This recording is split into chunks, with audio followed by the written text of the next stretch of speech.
Euzubillahimineşşeytanirracim. Bismillahirrahmanirrahim. Rabbi şirah li sadri ve yessir li emri ve hlul min lisani yefkahu kavli. Selamünaleyküm ve rahmetullahi ve berekatuh.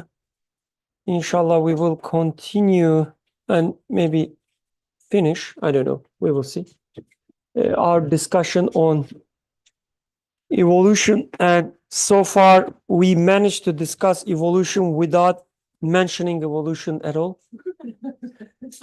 which is to me a success. So last a few weeks, we've been studying. Who has the microphone? Just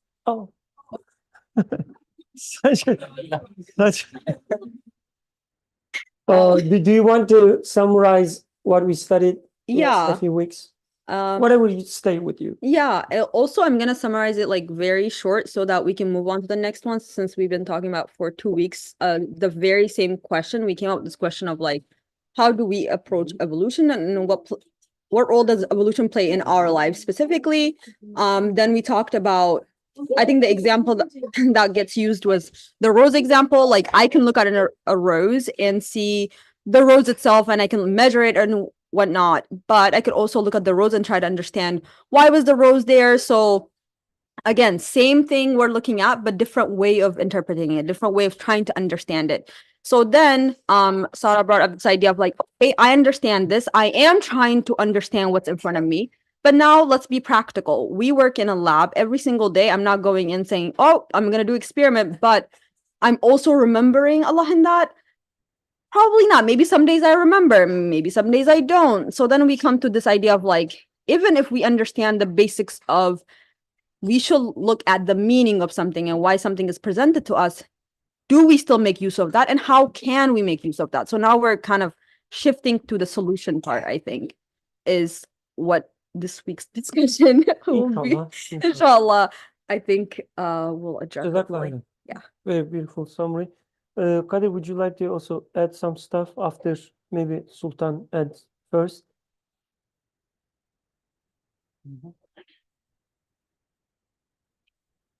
Oh, maybe you can start first because he's eating, and then don't take another bite. I think we started off with the question of like how evolution maybe or might is like, the question was, is it different from all the physical laws of nature that you see around yourself? And then we discussed how they are similar, both of them, and what the similarities are. And after that, from what I remember, I might be wrong, but like we kind of discussed about the causes and everything, like how we think that if one thing is causing this thing and then it leads to another thing, and that is how we associate things to that cause.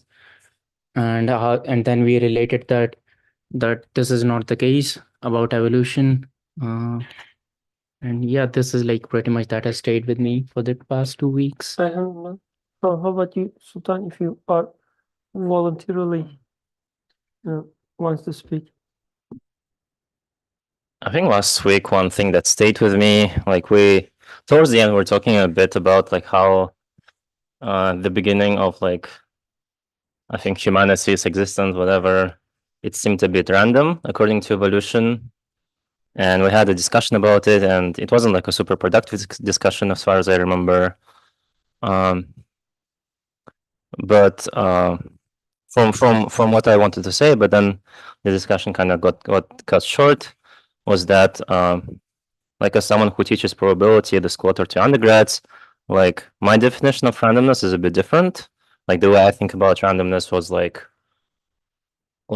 I know what are my possible choices. It's just that I don't know what will actually happen. Like when I toss my coin like 3 times, I know what are the possible outcomes. It could be like 0 heads, 2 tails, or whatever. But what's unknown to me is like which choice I will get. It's not like I don't know that it's gonna happen. It's gonna happen at some point. But to me, the question of like asking whether the beginning seemed random, like it's not really random. It just happened, and that's it. So that's kind of like the point that I guess I wanted to make, but again, we couldn't because of the time constraint. Yeah. Okay, Jazakallah.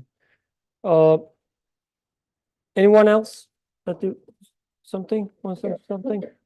No. So I'd like to ask maybe one like a generic question then.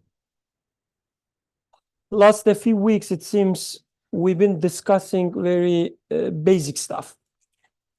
How things cannot be caused by other things and so on. How things cannot happen by themselves. And then going back to what Sultan said, like when something happens, there must be a choice behind that. We discussed all this. And this is what, at least for me, what resolves these discussions about the randomness and so on, because when, like beyond technical details, when people talk about such things like it happening haphazardly or randomly, it's not about whether I can predict something or not.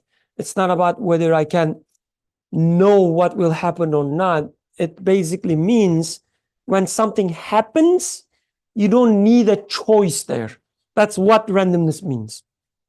You don't need a choice, because the choice is not just whether I want this or that. It's also like when I say, for instance, in English, I did it on purpose, right? It means I chose to do it, right? At the same time, it also links to, everything else. Like I decided to do it this way so that it would fit into the bigger picture and so on. So what will would mean in this context? And with the discussions around the randomness and so on, what it boils down is that there's no choice. There's no will. It just happens, and you cannot link the reasons behind it to anything else. That's the idea. It's not about whether I can predict something or not, whether I can know the probability or not. These are the technical discussions. But on the on the base, what is meant is that there is no choice. And it seems we've been discussing all these weeks that if something happens, we have to find a reason behind it. If something happens, there's a will there, there's a choice there. If something happens, there is a knowledge required for that. If something happens, there's power required for that. And it's not just any power, it's like all-encompassing power, all-encompassing knowledge, and so on. We've been repeating, what we've been studying maybe for years. Why? So that's the question. Why we started talking about evolution and then say that, let's, revisit these ideas. Who wants to, just to wrap up the things, and then we can discuss, what I'm going to do part. So, honestly, that sounded still very abstract to me. This is why I couldn't shape right this would take us to. So this is why let me ask the question that we asked at the end of last discussion, and maybe then you can navigate us to what you were suggesting. So after, let's say, 1 year or 2 years of discussion, so a person, let's say Arsalan is attending discussion for 2 years, Atik is attending since antiquity. So now Atik is saying that after all these years of discussion, yes, I know he is all knowledgeable, all knowing and everything. And he is creating at every moment, Atik says. And then Atik took some biology classes or maybe doing some research in the lab. Atik says, well, what would be wrong to say that God creates through the process which we name as evolution? Yes, God is creating, But God created first like this, then like this. Still, God is creating, but the process itself, which we call as evolution, is an act of God. So, is there anything wrong saying like this? And when I say, is there anything wrong saying like this, what I mean is, when I say something like that, is there any hidden false understanding that is still with me that I'm not noticing? Was this, or did this sound wrong to you? Or No. I'm just Abstract. thinking, trying to find so things. is it, when I ask the question like this, does it sound familiar to you, like the biology people? Is this the form of the question or not? That's good. Right? So generally, this is the form, and it sounds similar to. Yeah, God is creating through gravity and whatnot, but let's try to refine it. Maybe let's not be as blind to say that God created the fire, gave the qualities to fire, and now fire is burning. No, I know this is wrong. We already discussed this. So fire is not burning. But God is always creating the fire and burning together. And let's call this, I don't know, law of burning. But when I even say that, I mean it's act of God. What would be wrong, somebody would say, is asking, to say that God keeps creating, since we are talking about evolution, species through this stage by stage creation of evolution. It's not happening by itself. It's not random. It's all act of God. What's wrong with that? When you put it this way, I'm asking the question, like, really, what's wrong with that? Like, when you put it this way, like, if somebody is asking the question really this way, like, it's like asking, when I speak, I know that sound waves, the moving around and so on. So, and I know that every particle is moved by, let's say, must be created and moved and whatever, moment by moment by the creator. So what's wrong with saying that I spoke and you heard? Am I misunderstanding the question, or? No, you're right. But I still think there's a problem. But maybe there's another problem before coming to the problem that I see. I mean, the way I see a problem here is, historically, within Muslim society, wearing a hat is considered as kufr. Okay? Why, you would say, like hat and kufr? I mean, it doesn't make any sense. The reason for that was, within that society, hat has been used by the unbeliever minority or Christian minority or whatever. So within that society, to wear a hat means I want to be like them. So it has been a sign, because it has this loaded understanding connotation of I'm not Muslim. So that's why Muslim scholars back then, within this Muslim society, said that wearing hats is a sign of kufr. So if you wear hats, you will become an unbeliever. If you look at it from a outside point of view, like hats, it's just a piece of cloth. How come putting it to my head makes me, like, my heart and everything is with Iman? But within that society, because of the meaning that it carries, this is where it was at least starting to take it towards. If you do it by force, somebody forces you to do that, it's another issue. But if I take it and put it to my head, likewise, when we talk about evolution, it's not just a bunch of letters put together. It's coming with a certain connotation that it carries. it's not just the name of the phenomena that's being observed. Evolution is coming up as a package with randomness. This is where you were starting with. It's coming with natural selection. It is coming with a worldview saying that things happen by themselves. How am I going to uncouple or unmarry those meanings from that concept? If I say, well, but still, I believe that there's a phenomenon, or I observe there's a phenomena. Now let's go to gravity, right? I still observe a phenomena. It's happening.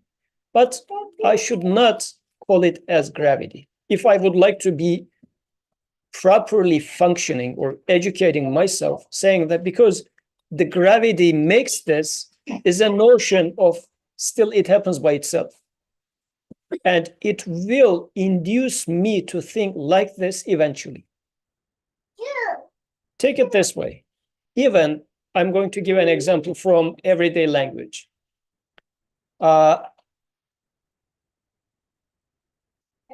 Today I gave a very, like Arsalan asked me a question and I gave the right answer.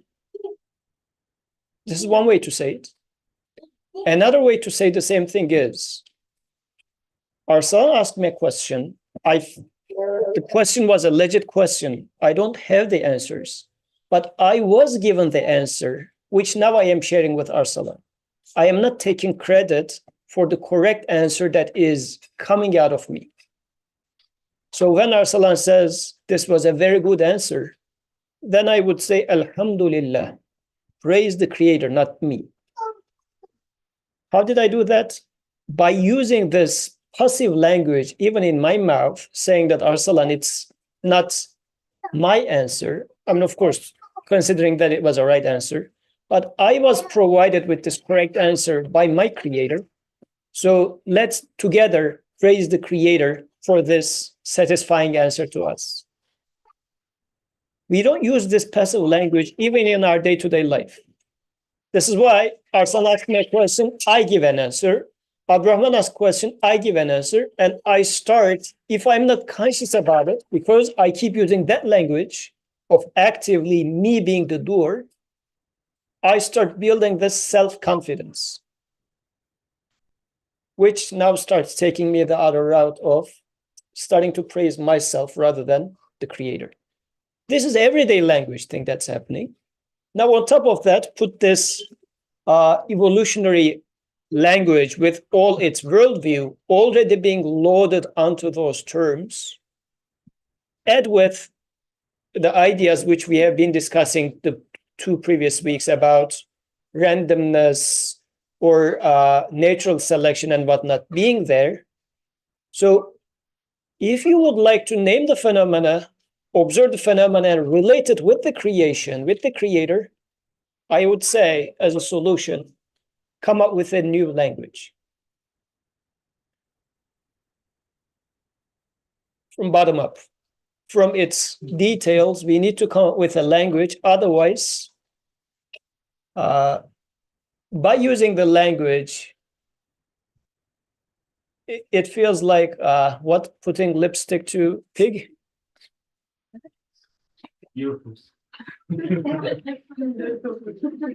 So this is What is it? You don't have to repeat the phrase. I got it. The meaning. like for flip houses. This is what they say. For example, Okay. you're just painting and still the house is as bad as it used to be, but you're just trying to beautify it. I see. So simply saying that, oh yeah, God does it in this way, is not a sustainable solution. Like after a long discussion, maybe if you say this, it can survive for 5 minutes, but you will default back to when you go to the lab and still start having the conversation with natural selection, randomness, and whatnot. As you keep using these words, you will start thinking like this eventually. You would say, well, how? Yeah, I remember 5 years ago, we had these 2 years discussion about God creating everything. But I don't know how we concluded those things. It will start getting detached. The conclusions and what you're right now doing, because this now becomes your truth. As we keep using that language itself. This is why, if we would like to take it serious as a believer scientist, we will need to come up with a total new reinterpretation of that phenomena. People observed some phenomena and interpret it in a way that it happens by itself. It is naturalistic. It's happening. The matter is doing it and whatnot. You observe the phenomena, you reevaluate it, reinterpret it, and develop your own language and terminology for it. And when it says, well, it's evolution, you would say, no, it's not evolution. It is, I don't know, devolution, or I mean, just throwing some word. But what I mean is, has no similarity with what you're meaning. We are not talking about the same phenomena. Because you name it as a phenomena which happens by itself, by chance, randomly, billions of years. What I say is, no, it's happening right now. It is being created right now. And the previous moment, previous species is not the maker of the next species. I don't believe that. You believe in that. Would be the conclusion. So if we are looking for a solution, that would be my take. My only concern would be this is too fast to feed. No, even for me, right? I mean, when you say we need to develop a new language and so on, yes, true. But I need to make sure that I am convinced that I really come to the conclusion that yes, I need to develop a new language. You mean I need to be convinced that we are talking about separate things? Yes, Evolutionist is saying something different. Exactly. I say something totally different. exactly. Because when I hear certain comments, it sounds like, oh yeah, Birkan, I agree. And then, an explanation. As if, we are saying the same thing. But as you said, actually, we've been trying to say something very different than what has been said out there so far in academia and so far, like academia and so on. So I think at least I and we still need to be convinced that this is the case. And then need for a new language maybe little bit more natural.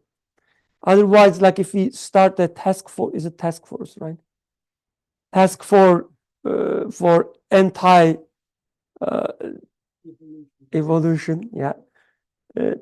Then after a few weeks, we can start asking the question, oh, do you remember why we started this task force? But yeah, anyway, like within the time constraints, you're right. Let's start from dua and have a fruitful discussion, inshallah. Would you mind if I take us back to causes? Okay. So I was thinking about this a little bit in the week. And so, for example, right, like we've been talking about like external causes, right, like rain and whatnot. But if I talk about like causes within like my relationships with people, for example, right? So if a friend is stepping away from me, like, right, like if they're breaking our friendship, they're going to give me a cause, right? Like, for example, they're like, oh, you're too rude, or you're this, or you're that. Now, from the perspective of our discussion, it is not the cause that is leading to the friendship breaking. It is God who is breaking that friendship, right? But then, from my perspective in my life, wouldn't I work on that thing that my friend told me was lacking in me? Like, if I'm rude, wouldn't I say, oh, like they said I was rude and that caused them to step away. So I need to work on this. So from my perspective, does the cause have a reality, right? Or I was also thinking, what is the purpose behind there being causes? Is it to make life easier for us so that we're able to like make specific prayers, do our part, and then God will answer that prayer? Like, what is it to, make us not think that we have will? Because if things were just happening, right? If I willed something and it happened, I might think, oh, it's my will, right? Is that the reason why causes are there? Why are causes there? And from my perspective, like, do causes have a reality? That was like, in a competition, you ask the question and then, who wants to take a stab on this question? Like if I was moderator, for instance, this week, I would say this question has a part which is related to our discussion, have some other parts which needs to be discussed by like in itself for maybe like within other contexts and so on. So what I can say is, going back to what Yusuf said, if you take the same event from using a different language, explain the same event, and use a different language, maybe your problem will be resolved. And what I mean with that, instead of saying that I acted rude and this caused my friend to get angry, and he, shouted my rudeness on my face, which made me sad. And then now you're trying to resolve this within an iman's perspective and so on. Instead of doing that, if you said, for instance, I experienced something in which, the two friends had a fight, and the sadness created in me, as if, reminding me about the wrong choices I made, and asking me, a call for me to, be aligned with the Creator's will. I'm making all this jump, but, as an example of the language. And, giving me an opportunity to improve. If you were explain, the same phenomena with such a language, you wouldn't have such a conflict between what you believe and what you just experienced. You would say, oh yeah, God is trying to teach me something. So it's just like, instead of being like, oh, I was rude, I could be like, oh, I didn't make the prayer for our friendship, so God That would took be it another away. alternative, Yeah. yes. Okay. But it's not just, I think this is what Yusuf meant as well, and correct me if I'm wrong.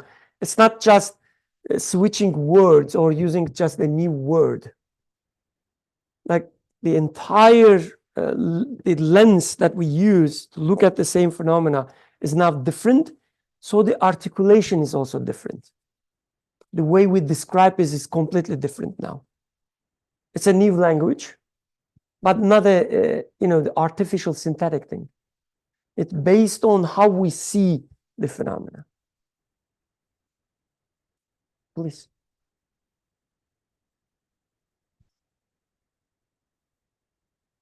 Oh, before you, I apologize. No, you can keep it. I just remember Suhail made a comment. He said it is determinism when you were saying that instead of evolution, maybe I would say devolution. He was suggesting another thing. He said determinism. And then Suhail raised his hand. If you don't mind, can I? Yeah. Suhail, I apologize. I saw your hand, but I couldn't ask you to speak. So please, if you are still available and my rudeness didn't cause a break in our relationship, please go ahead. Otherwise, I will assume that you are not available or you cannot speak. Oh, yeah, please go ahead. Assalamu alaikum. No, that's okay. I think sorry, joined a little bit late. I was a bit confused. Were you just mentioning to Yusuf's position that you weren't convinced of the idea that just changing language is sufficient, but even the idea itself is problematic? So that was just something I wanted to get. Because I have my own thoughts, but I just wanted to clarify if there was some difference. No, Jazakallah, that's a really good question. No, I think what Yusuf said is right. We have to change the language. When I said maybe we are not convinced, I meant maybe we are not convinced that there is something wrong with the current type of explanations. The language currently used, maybe we are comfortable with this. Because you would change your language when you think the language is being used is problematic. Just like Dua's example. So the language that Dua first used was a problematic language. And when you try to explain and then reconcile it with, from an imam's perspective, you have this conflict. And the reason is the initial language was wrong. So when you change the language, the things resolved. So I totally agree with Yusuf. But the part that I said maybe we are not convinced is maybe we are not convinced what Dua first said had any problem. That's what I meant. Like, for instance, when somebody comes and say that, oh, do you know what? In lab, I mean, there's nothing wrong with this. I go to the lab and I look at these viruses and I see that, this DNA is mutating. I see it with my own eyes, that it mutates. And then I see with my own eyes, if I, speed up the, life cycle and production of new generations. There's a word for that. I don't know.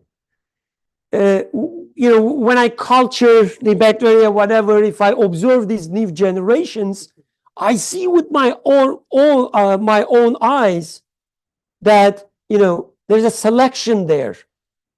The weak ones are really dies off, like they go. There's nothing wrong with this description. And then I can also add God into the picture. I say that, oh yeah, it's not natural selection, but God's selection that killed all these weak ones. And then only the strong ones surviving. What is wrong with this? Like I may say. So, to me here, the problem is not how we reconcile God and what we observe or what is being said. The problem is we look at the same phenomena and we don't see any problem saying that, oh, some of the bacteria were weak, therefore they died. Maybe we don't see a problem with this. Yeah, please. Oh, yes, I apologize. Again, another rudeness. So just one example, which was like in Quran talks about they say interest is like trade. And then the Creator says, we made trade halal, but interest is haram. So if you look at the phenomena of like it's exchange of money, and I put my money and then I give my money, you work on it, and as if I'm renting my money to you. If I were to rent my house to you, you would pay me money. Now I'm renting my money to you, and in return, you're going to turn me 20% more. Like it's another form of I'm trade. taking risks. So, but riba versus like interest versus trade are two different worldviews. And there is a reason why Quran is prohibiting interest, but making trade halal. So likewise, those notions have some deeply buried concepts within themselves. So this is why you would feel uncomfortable, let's say in the case of riba, you would be uncomfortable to take any form of riba and whatnot, but trade, you would be okay. So do I feel uncomfortable when I use or talk about evolution, which seems to be describing the same phenomena, but saying that, well, the words that you're telling me are leading to a totally different worldview, so I would like to put this away. Let me rephrase it or reframe it, not only rephrase it, but reframe it with Tawhid perspective. I'm going to, because natural selection, there's death happening. No, there's a one who gives death. There's someone who gives life. Like these all are individual acts that we attribute, or that I concluded that must exist al-hayy and wal-mayyit. So he is the one who gives life. He gives life and death. Then your natural selection evaporates as you know of it. So now a totally new concept comes in.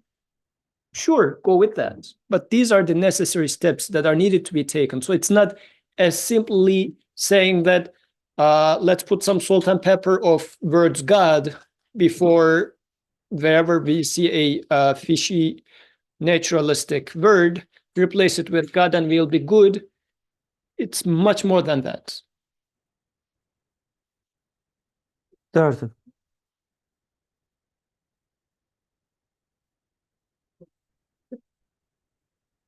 I guess I just had a question on the idea of like using a different word completely instead of reframing it within the new framework. My first question is the problem of reframing it within the context because majority is looking at evolution in a specific way, and you can't for sure say that you also won't have that same issue because you're consistently getting reaffirmed as natural selection as is in the definition, not necessarily the way you might have.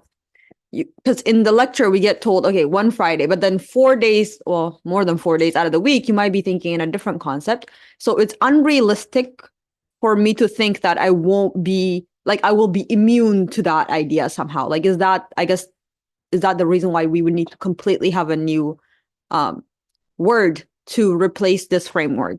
That's the first. The second question I had was, well, we come up with that new framework, and now like practically, do I go into lab and I'm like, all right, I'm going to write this paper within this framework of like, it's my perspective that I have.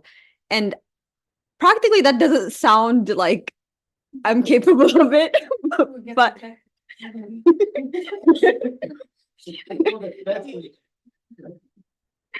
so I guess like it sounded good, but I was like, Monday, would I be able to go in and be like, actually, you know, the way you guys taught me causality does not sound right. Let me like reframe it with what I know. I guess I couldn't find the practicality of it, even though I understood conceptually like what it could stand for.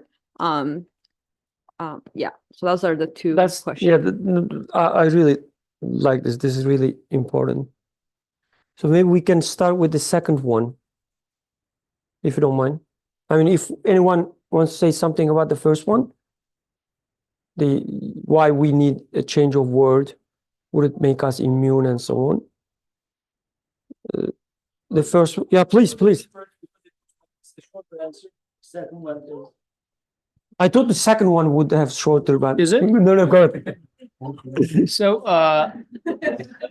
like Prophet's practicality. So, he was like in Mecca, he was wearing in a way. When he moved to Medina, he tried to be wearing differently than how Jews of Medina did. Because I don't want I mean, they do it in a way coming from a tradition, but this tradition is different. And I would like to remind myself, also to others, but more so to myself, that what I'm doing is different than theirs. And adhan as well, right? Calling for adhan. Yeah, for calling for azan rather than going with a bell or whatever. But this is going to be different because they come with their background. Likewise, I can say that, yeah, in my heart, I am clean. I am with my creator. And I already got the idea of prayer. I don't need to put my forehead to the floor. Practically, does it work? It does not. So those reminders are really embedding the idea of my abdness, my neediness, by putting my forehead to the floor, or the way we wear and everything.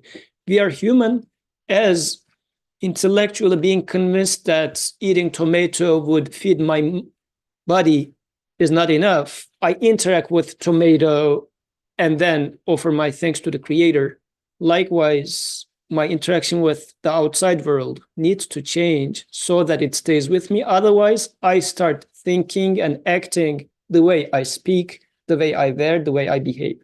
So it's not just an intellectual thing.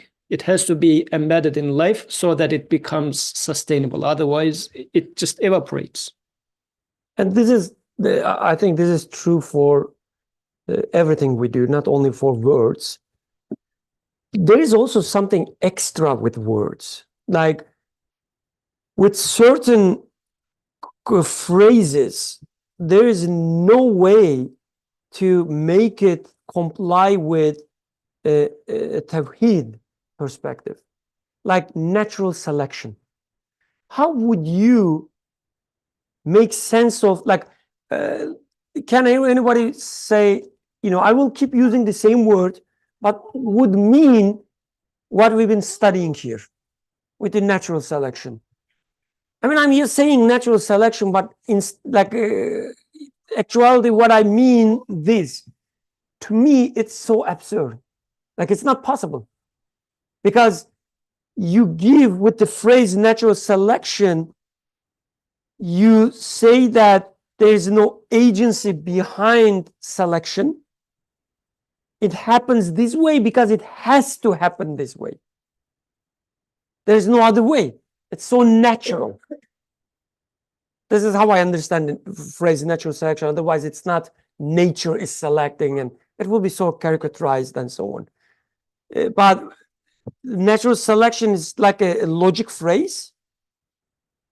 And it says the selection is natural, meaning there are some inherent reasons that it happens this way.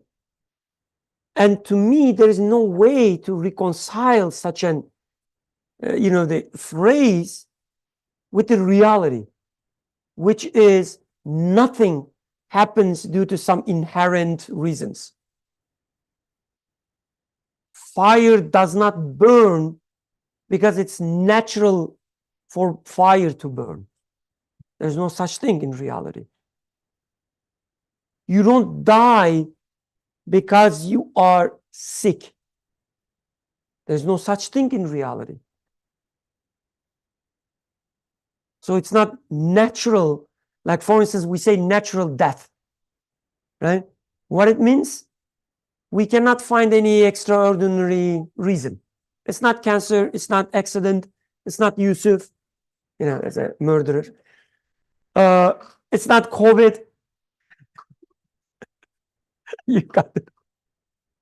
Sorry. So it's a natural death. Such a phrase, there is no way it can fit into sorry, it's his fault. There is no way, for online participants, I apologize, we are still talking something serious. When you say natural death, a true believer, and this is a self-critic, okay? A true believer cannot say such a thing. It would be so, obvious that I'm telling a lie. Natural death or natural selection.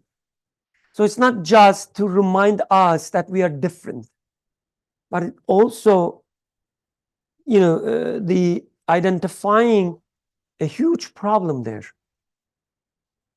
So to me, that's the reason we should be at least striving for, in our hearts, at least, for a new language. So coming back to, to your second question, I guess you already got the half of the answer when I say in our hearts, at least, right?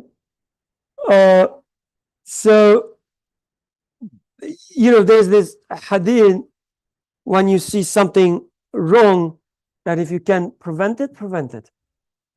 If you keep, there are others, the options. At worst, if you cannot do anything, and if you are still believer, and it's still within the confines of the, being believer, at least don't like it. So I guess this is the practicality for me, at least, because as an outsider, like I'm not that much, at least. I'm not, working in these basic sciences where such language, so common. There's no escape from there. If I don't like, this language, I would say, you know what, I will publish another type of thing where only I use equations, the engineering publication. I have this luxury as an outsider. So I don't have any right to suggest you or someone else, to use a specific language in their publications and so on. This is your job. So you find a solution. But at least you should be convinced that this is wrong. And I don't like it. At least I will try my best, right? If I cannot get rid of the old words of natural selection in my publication, at least I will remove 80% of them by, playing with the words and, or, the grammar, whatever, just making up, the examples. So this is the, the practicality of it, at least to me, where I am. And if somebody asks my opinion, and if there is a, the door for a proper discussion, then I should be ready to explain why it is wrong. Otherwise, yeah, in an ideal world, if I had, enough self-dignity and self-critic, I would say, what are you talking about? This is, the silliest thing I ever heard. I should have been saying that. But I'm not this person.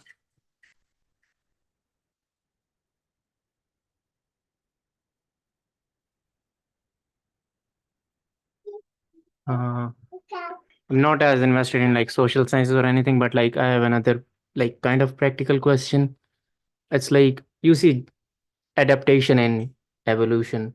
Like that is the biggest thing that you see in adaptation. Like for example, the giraffes, like the how people define it as is like there was competition and they adapted, like they got long necks and then they could like eat food and they could reproduce and everything. So how do you define that? Like everything around you, you see like things are adapting to the environment they're put in. And along with that, how is a giraffe getting a long neck related to me or my iman? Like as we've discussed, like everything that we experience should like get us closer to our creator. So how does that adaptation help us? So that is Great, the example to what Yusuf was suggesting, the use of the language. Like, again, you started with the word adaptation and you take it as granted. Like what I see is really adaptation, you said. And then try to reconcile it with Iman. Like when I look at the giraffe, I see adaptation. It's in my pocket, so it's for sure.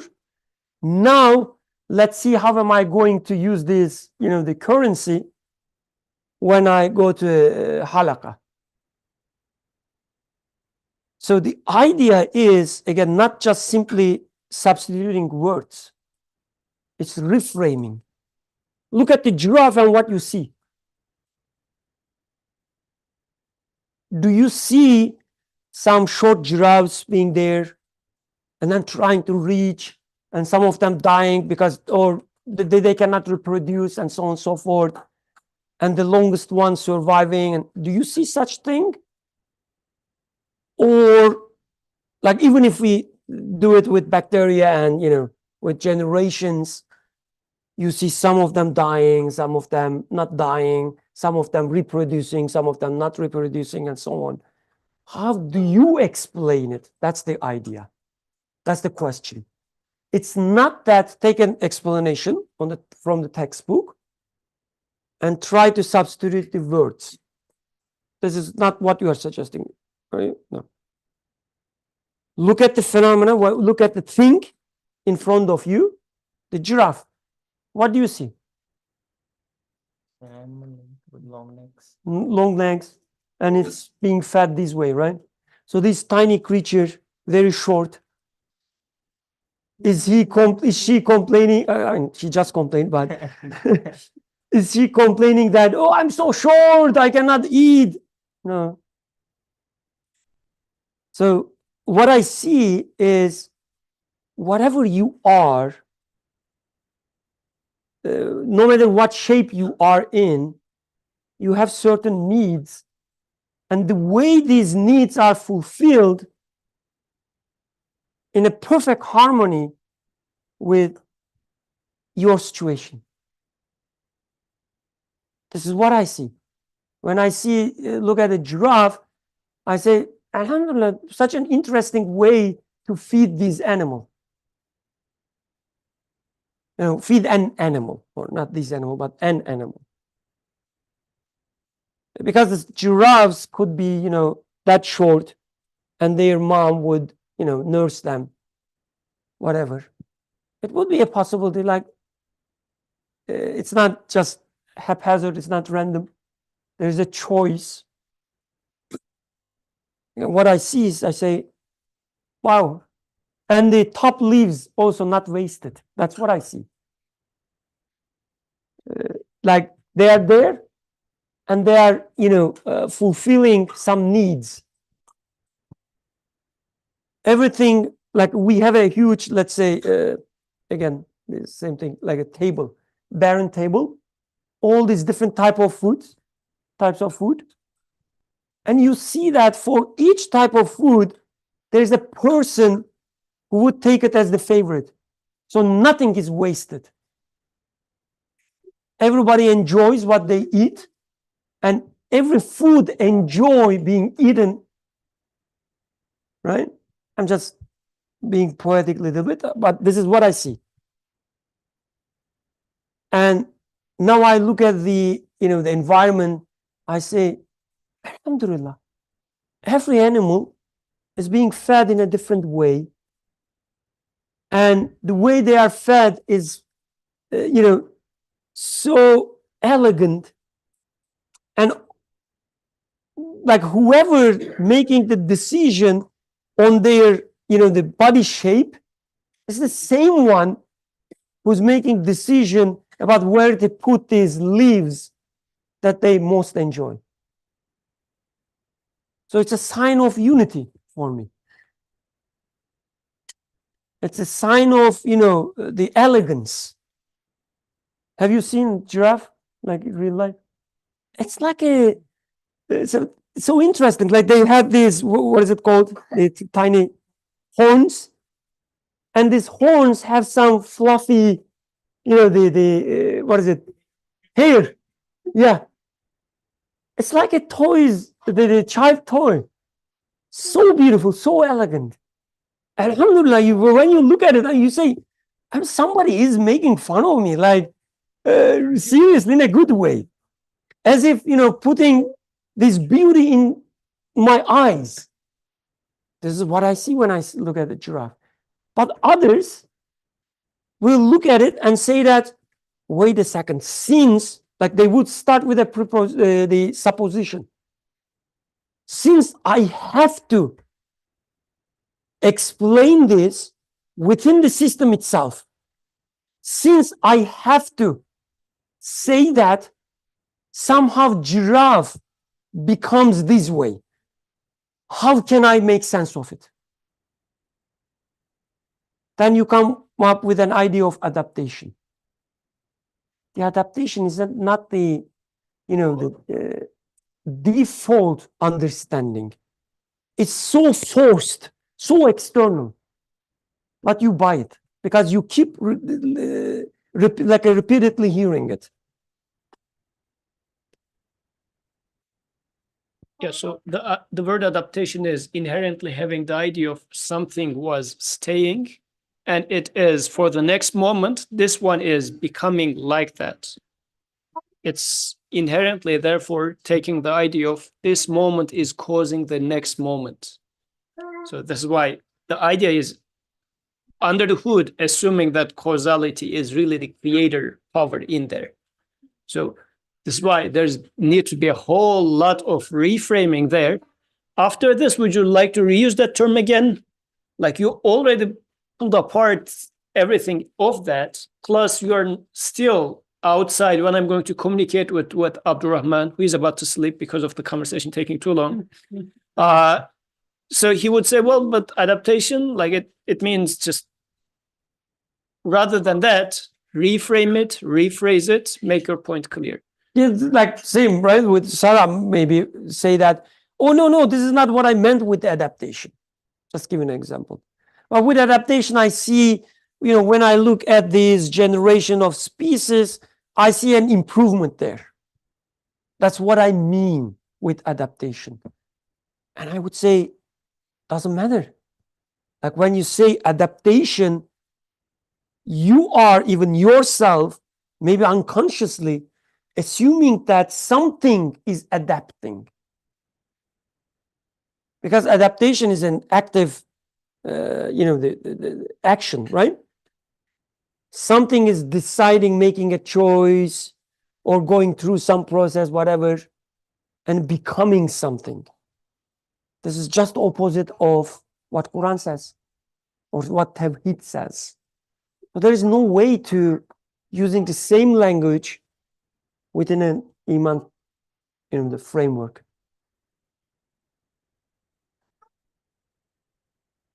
Now that we intimidated people enough, let's ask them, what is it that makes you so uncomfortable, not sleepy? Abdurrahman, about the topic.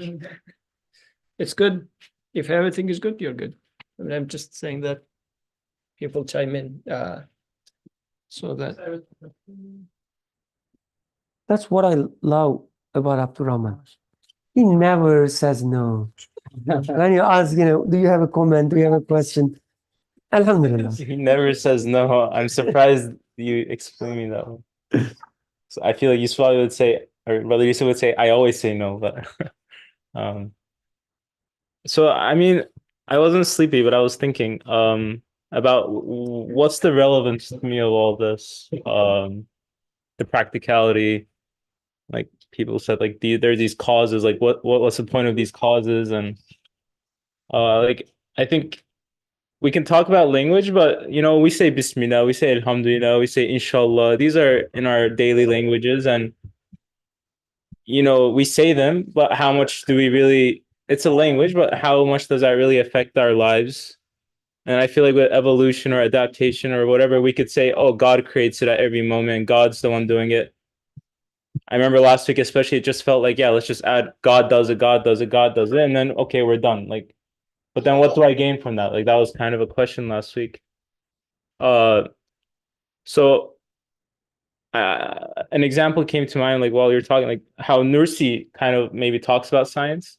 I remember one where he was talking about blood, and then he says there's oxygen and then carbon, and then he says like they come together in like a chemical passion. He calls it like there's like a chemical love maybe, and then how they're brought together, and like he gives like attributes to them, like qualities. Like it's not just, oh, two things come together, two lifeless things, it just happens, and then this happens. There's like sort of manifestations of emotions there, rather than just it was created that way. I think it's important to see the emotions that are there, and like there must be something there like that you gain when you see those emotions. And then when it comes to something like adaptation, I feel like before even going there, like in the first time we talked about evolution, we're talking about gravity. Like gravity is something every day we just look at gravity. It's taken for granted. We just say gravity. Like I doubt, like, sure, we can go to adaptation, but then I look at gravity and it's just there. And I could say, yeah, God causes it. It can't happen by itself. But again, what do I gain from that? What is there a personal connection there, as Kadir was saying? Like, what's the connection to my iman in that gravity? And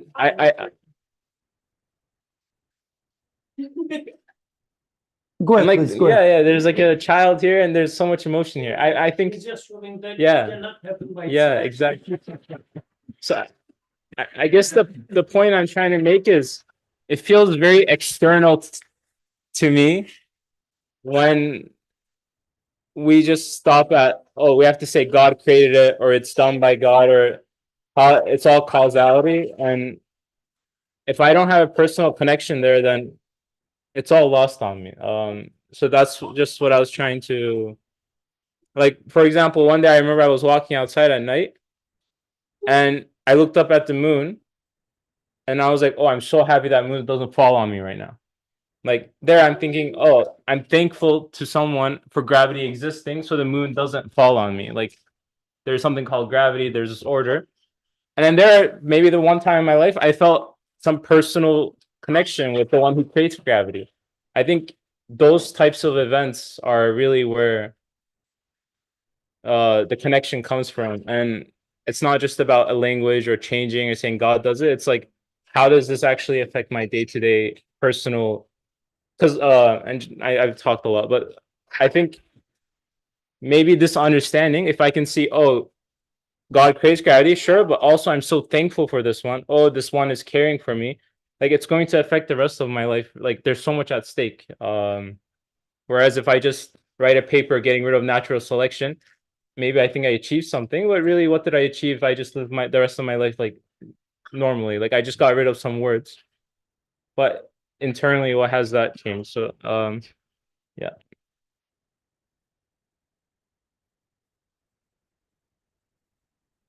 I have something to say, but probably others have better things.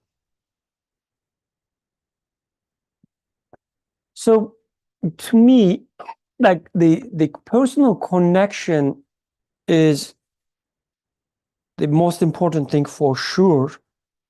Make it to make it real, right? In my practical life, in my daily life, I need a personal connection to make it practical.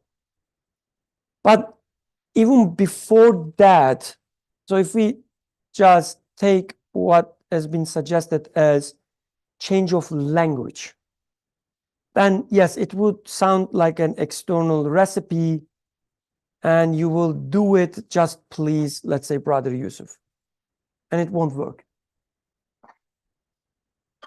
So I think problem is deeper than that. And what I mean with this, when you say, I mean, I still look and see gravity, and then you're trying to make a personal connection with gravity, or you're trying to have a, you know, a religious explanation for the gravity and so on. What I am saying that when you look at there, you don't see gravity. You're just lying. Like when you say, I see gravity, and I will still see gravity, but then I will say God creates it and so on. No, the starting point is wrong. Just because people call something gravity or whatever, it doesn't mean it's real.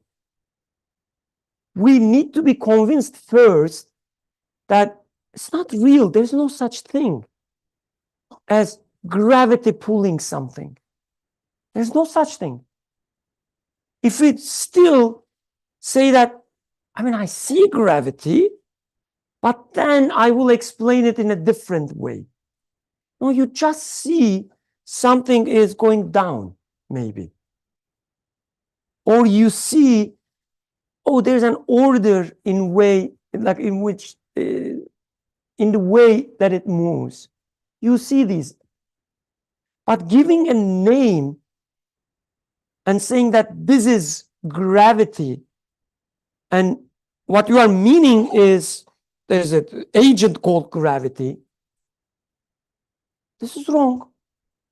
First, we need to understand that, and then it can become personal. Like, you cannot start with a wrong understanding and make it personal and then apply it in your daily life. You have to start from right understanding and then submit to it and make it personal, and then maybe apply it in your life.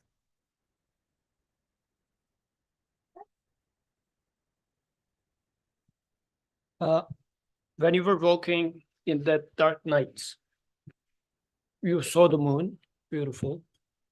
If you were to see a fireball coming down at that night too, what would you call it? Meteor shower, right? Prophet named it as Satan's being stoned with fireballs. Which one is the fact? To us, the fact is it's a meteor shower. A meteor is coming, and in the atmosphere it's burning, and it's just happened to be there because in the space there are objects traveling, and if they happen to enter the atmosphere, because of the gravity is pulling it, and then due to friction, a lot of heat comes out and it burns. No Satan, no nothing. It's a natural phenomenon. In the language of Quran and in the prophetic practice, this was mentioned as Satan's being stoned, right? And this is a relevant interpretation, by the way. Seeing it as Satan's being stoned would be a relevant thing for you, because you would say, yeah, I know what a Satan is. I do hear whispers of Satan. I know that it is providing this unreal alternatives to the phenomena that I am observing. And by prophets mentioning this as وَجَعَلْنَاهَا رُجُومًا لِلشَّيَاطِينِ, and we brought وَلَقَدْ زَيَّنَّا السَّمَاءَ الدُّنْيَا بِمَصَابِيهَ وَجَعَلْنَاهَا رُجُومًا لِلشَّيَاطِينِ. So we adorned the skies of dunya with lamps and brought stones from them to stone Satans. You would say that, and I believe we studied it at some point in one of those discussions here. There's a phenomena that I observe, and Quran is reinterpreting that phenomena with how verses, because in the light of this verse, for example, you reframe the idea of what Sama is, what Satan is, what it means to stone Satan's, bringing stones from stars. You reframe it, and then when you see at night those stones, you wouldn't, the first thing to your mind wouldn't be that meteorite entered the atmosphere, which sounds like a random thing, but you would say a Satan is being stoned from the Sama of Quran with fireballs of my creator. And it's going to give you security to say that, yes, the verses of Quran, each of which are like stars, are really stoning the ideologies of kufr with those fireballs. Every single verse really becomes a fireball attacking those false ideas, false ideologies. This is happening in Quran. This is happening in the outside creation as well. My creator is showing this to me as a reminder to what's happening in the pages of Quran too. And you would say, Sadaqallahu al-Azim. God told the truth. I agree that this is a sign of Satan's being stoned. I wouldn't interpret it as a meteorite is burning. I mean, chemically and whatnot, this might be the case, but this is not the meaning. As we were discussing before, when it comes to seeing that rose in your dorm room, you wouldn't explain this rose as some biological plant or whatever. You would say that this is a sign of love. Somebody put that rose in my room, right? And this would be the factual meaning of that rose. If somebody comes and tries to normalize the rose being there. Like you found the rose in your room, you get super excited. Your nerd friend comes and says, like, just a simple plant, and it's only $5. You buy it from here. What is it that makes you excited about this red rose over here? You would say that something very important is going on in here, and you're just belittling what's happening in here. So this is why just naming it, I mean, very beautiful question, making it relevant to us. This is exactly what it is. Jazakallah khair. We should, by seeing it as signs of Tawheed, as I explicitly put effort to see it as such, to use language as such, I will start seeing it as meaningfully reminding me of my Creator. Otherwise, yes, if it's just a way of changing the language so that I am going to be true to my outside or lab developed Aqidah, yes, you're right, it's then useless.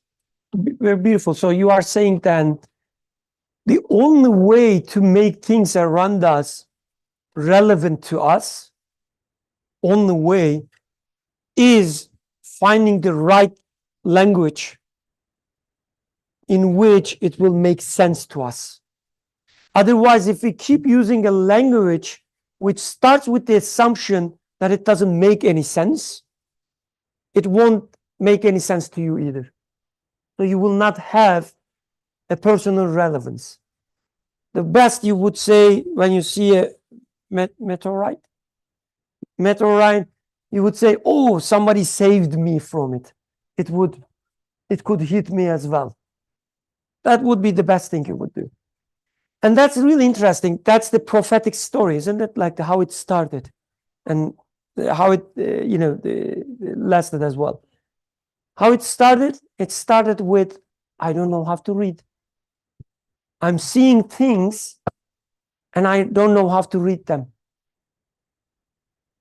This is what Prophet said when it was, the ordered Iqra.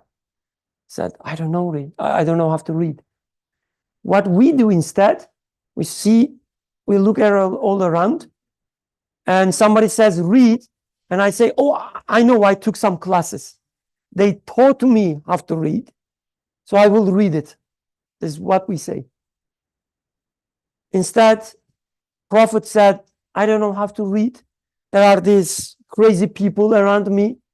I mean, it was, I think, implicit in this answer that there was these crazy people, magicians or scientists around me. They claim they can read. They make up these stories. But I'm honest to myself, I don't know how to read. They have no idea what they say. I know that. So somebody needs to teach me. And then revelation comes and teach how to read. That's the reason Imam Nursi says Quran is the interpretation of the universe. It teaches you how to read universe. It teaches you the language. So Quran says when you look at the rain, why you are talking about the raindrop, like the sort of water droplets and so on and so forth? Why you are talking about this? Don't you see the life there? Don't you see the mercy there? These are the words you should be using, Quran says. We says, no, I will talk about the water, evaporation, the speed and so on, and then put it into a Tawhid perspective, I will say. When you should start from ground zero. First thing you would articulate, what is it? If you see gravity, you will see gravity. And then keep saying that how it relates to me. I will not study science, or I will not join these discussions.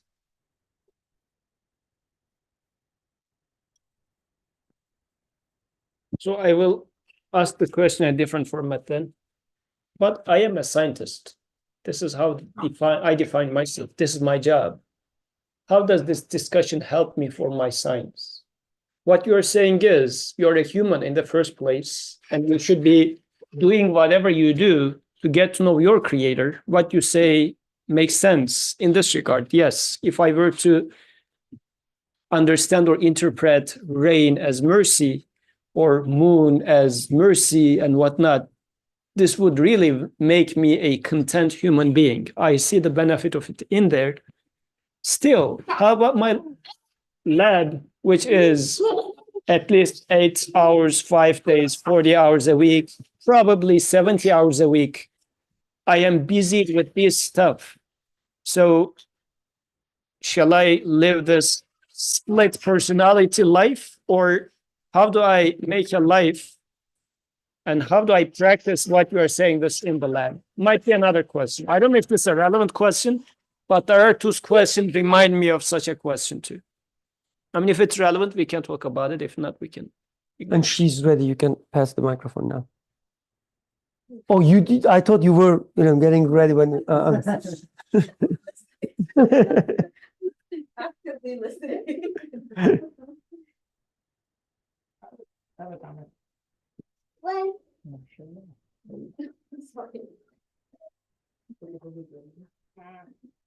So I would take a step back from, what we're discussing and all that. I would say, if we, on the topic of, we possess these many beliefs that are not, may not be correct, evolution, natural selection, etc. So if I truly possess faulty beliefs and perceptions, and if there is a compassionate creator, I would assume he might not want me to possess these faulty beliefs, and he would, encourage and direct me towards what is proper, something that has more weight than something, false. And without the invitation to correct myself, would I be responsible for remaining upon these beliefs? What about? Could you repeat the last part? Without the invitation to correct myself and Okay. my beliefs, right? I have these incorrect beliefs about the world and perceptions and things. If I was not invited to correct myself, would I be responsible? And I would say, of course, we are being given numerous opportunities to actually correct ourselves. And that's shown through, maybe we see faults within these, these various beliefs. Maybe one culture, we expect the bacteria to behave in a certain way, it doesn't, do that, or I don't know, something like that. But these, we are seeing things that like contradict what we would expect, and maybe we just choose to ignore it. So I don't know, would you agree to that or not? Because I think it takes it away from, like, we're trying to, gather around and logically deduce things, but it's, manifest within our life. Like, we have these things that are incorrect, and we are being given opportunities to correct them, as opposed to creating a problem out of nothing, right? If there was no issue with, if we never saw an issue with evolution, why would we even talk about it?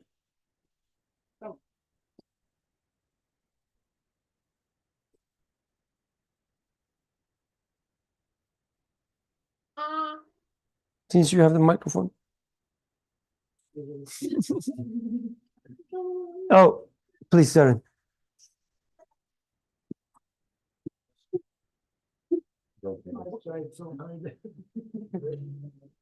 I guess maybe the thing there is that, like, I'm assuming that sort of like I know something about what I see and believe, when as Brother Birkan just said, like, the first kind of like revelation was to read. So maybe the thing there is to, like, my goal is to admit that I actually don't know, like, I have these faults, and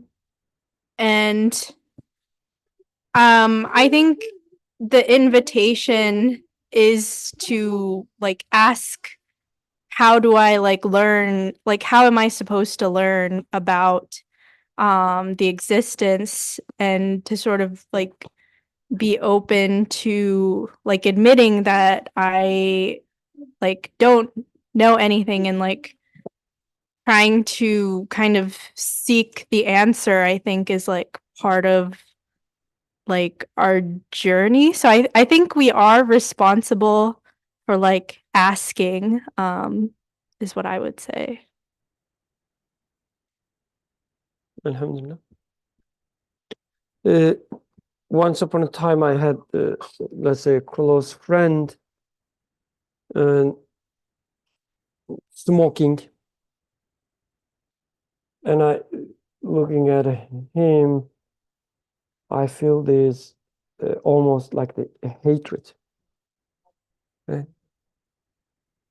So how somebody can, smoke? No, no. Like emotional, the hatred, not the. How, like I cannot, accept the fact that somebody can smoke, like this addiction. It's so distant and so ugly to me. No, don't worry. No, you don't have to protect yourself. So, and I'm saying that, is my very close, let's say, friend, but it's still, there's this, the obstacle before I'm truly loving him, let's say, this addiction, this moment. And to me, it's something I don't have. And it's not something I need to correct. Right? But then I realized when after, let's say, several years and so on, when I start studying myself, for him, it was, the smoking. For me, it was X. So X, something else. Sorry. No, not X, not Twitter. Let's say the dressing in a certain way. Or, the having a certain profession. I remember the moments when I said myself that, oh, do you know what, Birkan? Let's not wear this for a while, for a few weeks. And somebody inside me said, what are you doing? Why? Why not? Right? This addiction, so strong. I was so surprised when I faced with this. But there is no distinction between him and me. Right? So the reason I was experiencing that hatred was not to complain about something that I don't have, but rather it was an invitation for me to correct myself. So the same way, like when I look at your question, for example, I can take it in different ways. One way would be one way. I mean, who cares evolution or anything else? Like if I don't have such a false belief, or if I have this false belief, nobody is correcting me. So why should I be worried about it? What is my responsibility? I can take it this way. And I think it won't be that far from what you asked, right? I would say the evolution is just one example. Or science is just one example of these false beliefs. That these people, have this problem of reading the universe in the words of gravity, attraction, whatever, selection. And you look at yourself and you are, let's say, running a supermarket. I'm not a scientist, but you believe there is a system of the money that, regulates things. You have to act this way or that way, otherwise you will be eliminated from the market. How this is different than natural selection, right? Or if you are a musician, you say, I have to practice. If not me, my students will become new Mozarts and so on. I will teach them how to do this, how to do that, and so on. How this is different from adaptation. So doesn't matter really. And to me, that was the reason we've been studying these basics, not the specific examples, not smoking, but the addiction. not evolution, but the basic understandings. So even if you are not a scientist, you are committing the same crime when you deal with your customers. So this is how I see it.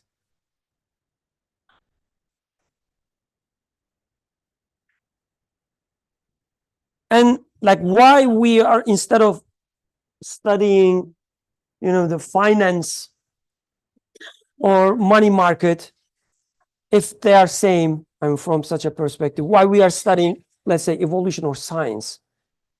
This is what we do.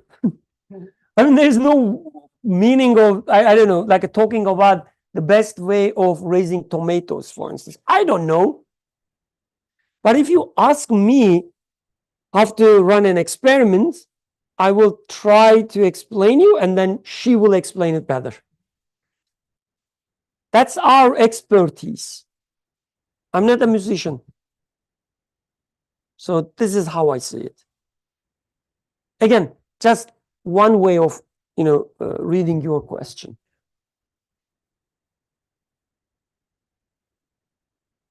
Okay, we have, I guess, 3 minutes. And that was the last week of the discussion. So was it just waste of time, or was it any, I don't know, helpful? I mean, to me, it was very helpful. Jazakallah khairan. Summarize the conclusion. Oh, I think we only have 2 minutes. summarize The conclusion. of 3 weeks. Change in mentality. Let's do bullet point. You can give us a Change in graduation mentality. certificate that we are beyond natural evolution finally.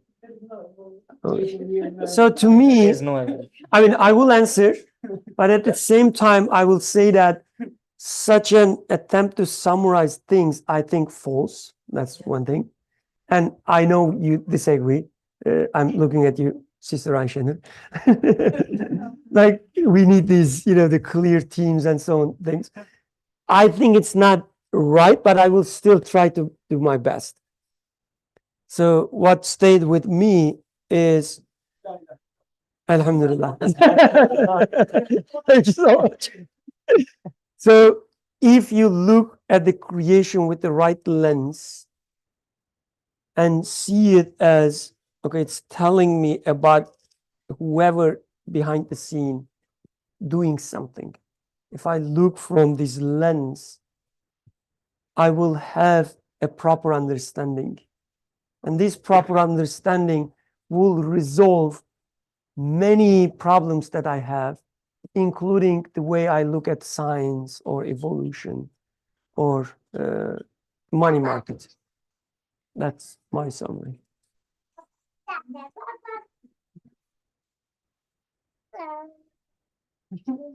Time to wrap up. Anyone else wants to? Topics for next discussion. Are we gonna discuss next week too, or that's it? I don't know. I assumed that was it, but if people want, Last week you said there are like 4 points that you wanted to talk about, like the so at that time I was, assuming we could go one by one about this, at least from my perspective, false understanding of things like natural selection, the randomness, adaptation, and so on. I feel like we already touched upon them.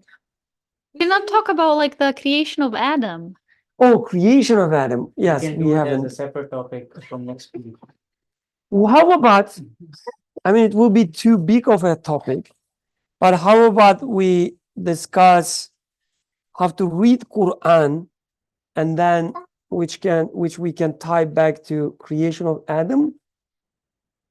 Because if you ask me, when you say creation of Adam, I still think most of the things being said about the creation of Adam is like, I don't want to say something beyond my, let's say, blasphemous. Yes, exactly. but at least part of it. It's like creating a mythology based on what we read in Quran and from Hadith. To me, I feel this way. Like we have Greek mythology, we have, I don't know, Indian mythology and so on. And we kind of force ourselves that we have to have an Islamic mythology as well. And how about these stories given in the Quran and also narrated in, by Prophet? Let's put them into practice and give them shapes. Oh, there was really the guy called Adam, and he was really talking to God, like he's sitting on a chair, the God sitting on the other chair, talking to each other, and the angels talking to God, with their wings. Oh God, what are you doing? They will shed blood. So we have such a mythology in our minds. To me, at least part of it. Again, I'm trying not to be blasphemous. The part of it sounds like maybe it's not what Quran is suggesting. Again, it's a big topic. We can discuss, this within the, the context of Adam alayhi salam. Yes, we can do that.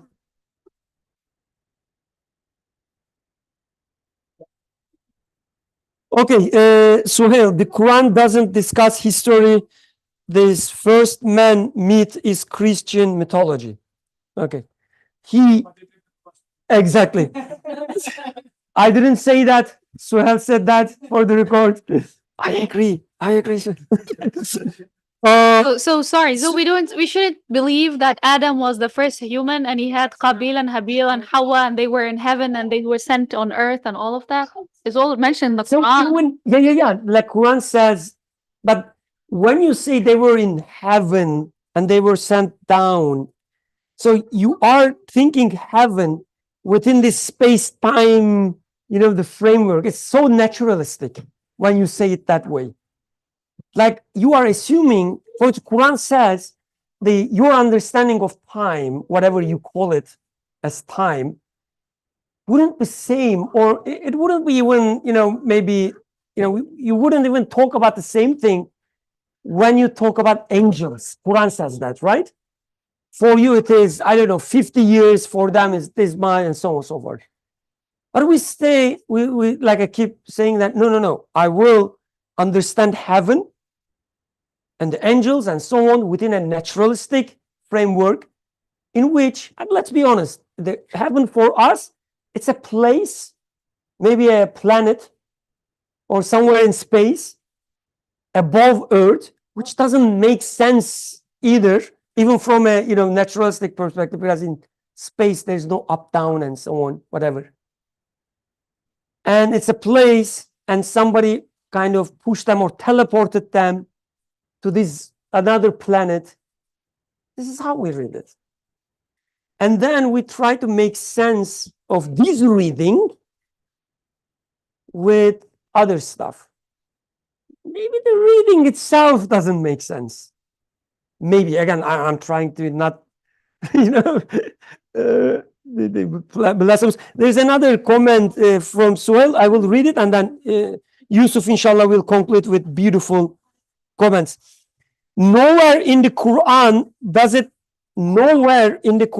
does it discuss Adam as the first biological man, because that question is irrelevant whether he's the first hominid or in the long line of hominids. He is the first human because he believes. That is what the concern is for me. Everything else is extraneous. Belief does not hinge on this Christian myth.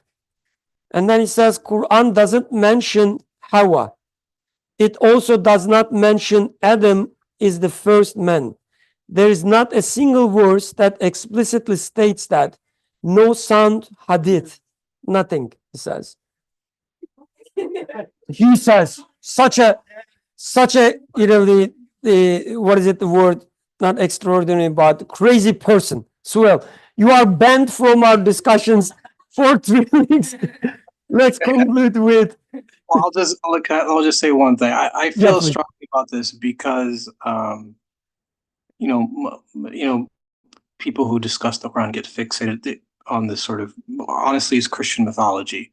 It's irrelevant whether somebody thinks Adam is the first man, human, I should say, first biological individual or not. That question's irrelevant because when it pertains to the very nature of the world, who cares what somebody, that's just history. And the Quran doesn't ask me to evaluate history. It asks me to evaluate what something means. And that's why I agree with what you said, what Yusuf mentioned earlier. I don't care if somebody tells me the sun or the sky is blue or it's green, because the Quran doesn't really concern itself with that either. It's concerns of how I interpret or make sense of what it means to me. So how do I see the act behind what's happening at this very moment? I will make a suggestion. Next week, maybe we can start with 25th word, the first part of the 25th word. Like we can read that text so that we will have a context where author makes definition for Quran. So we can start from there and then discuss with the example of Adam alayhi salam. Let's conclude with your beautiful comments, inshallah. So just one tiny comment. So if Maryam to tell Zainab, oh, your birthday is approaching, I am going to make you a queen in the birthday. A queen. You'll become a queen at your birthday. She definitely cannot make her queen like Queen Elizabeth, right? This is a queen.